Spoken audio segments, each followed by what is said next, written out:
Guys, আজকে আমি তোমাদের কাছে একটি নতুন কবিতার ভিডিও নিয়ে চলে এসেছি। আমার কবিতাটি ভালো লাগলে লাইক, কমেন্ট, শেয়ার এবং সাবস্ক্রাইব করতে একদমই ভুলবেন না। কবিতার নাম কাঁচা। কবির নাম সুখলতা রাও। ওই ওই বাগানিতে বৈশাখী ঝড়ে টুকটাক টুকটাক কাঁচা আম পড়ে। ছেলে মেয়ে ছুটে আয়, পোড়াবি তো ছুটে আয়, বড় আম ছোট্ট আম, গোটা আম ফাটা আম, সব নিয়ে জড়ো করি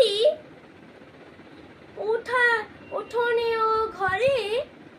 টুকটাক ধূপ ধাপ কত আম পড়ি। নমস্কার, বাই বাই।